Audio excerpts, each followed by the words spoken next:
Welcome to another episode of the Read Pile. Today I'm taking a look at Sakamoto Days, volumes 9 and 10. I've talked a few times about volume 10. This was due out in early December. My wife buys a lot of manga. She's a voracious reader. But she buys a lot of manga and Japanese light novels. She was getting everything from Right Stuff.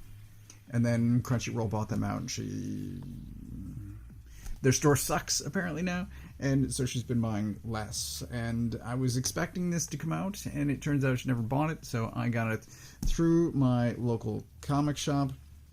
I have it, I read it, but I read this in late November expecting, and now I've had to, before this video, remind myself what happened here so that I could talk about both of them. And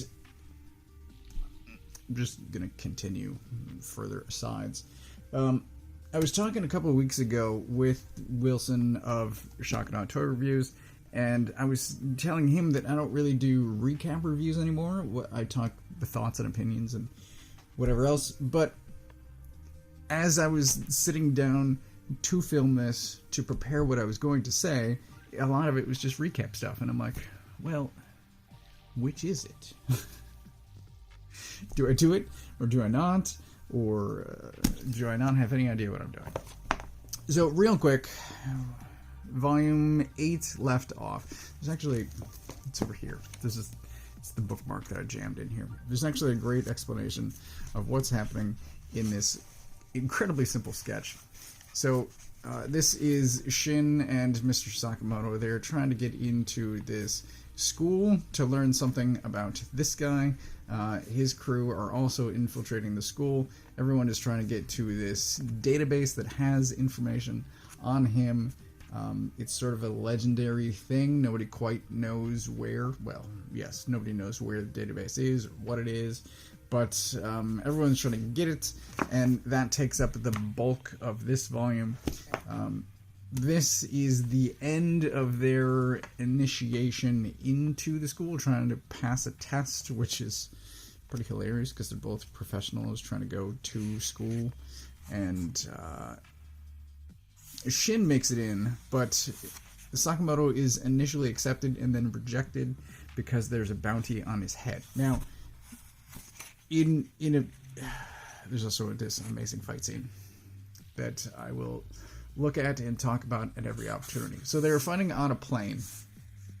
He grabs a passport, shoves his face into it before throwing him out of a wall.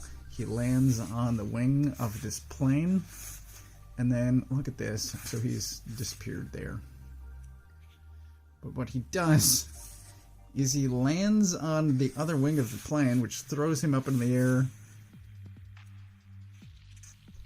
Oh my god, it's so incredible, it's so ridiculous, and I fucking love it.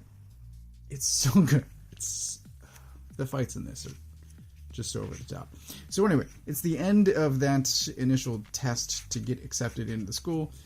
Shin makes it. Sakamoto initially does, but he gets a letter in the mail saying, no, you didn't pass because there's this bounty on your head and regulations say that we can't take you. So this guy shows up and he says, well, you could just infiltrate as your wife. And that's what happens. So Mr. Sakamoto is in disguise at the school as his wife.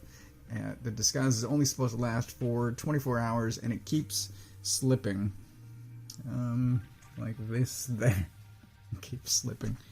It's pretty hilarious. Anyway, there's a bunch of new characters. There's a bunch of stuff going on. There's a sort of mystery investigation going on as far as what the database is, where it is.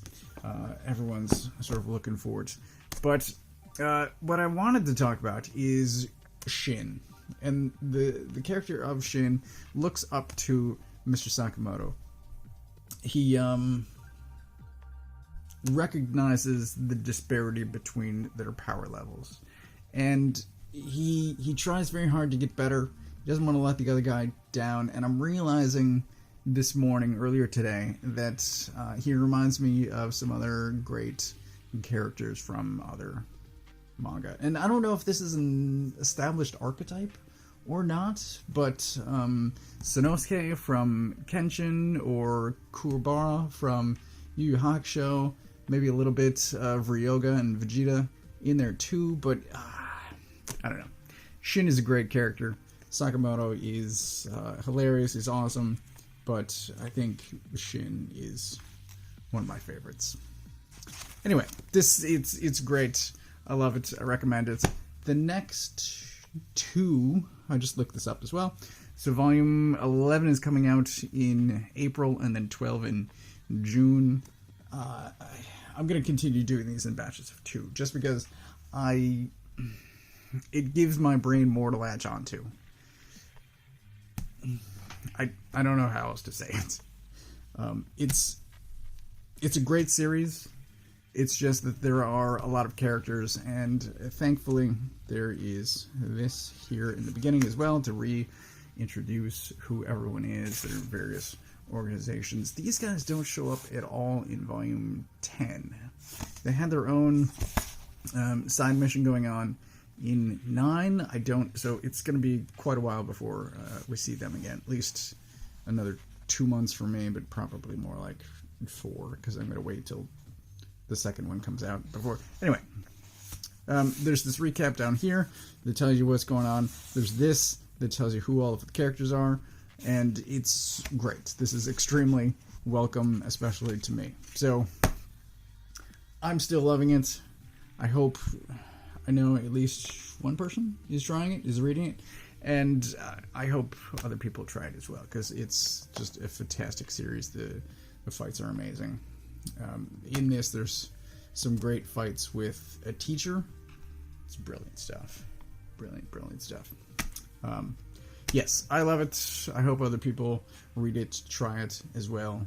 It's fantastic.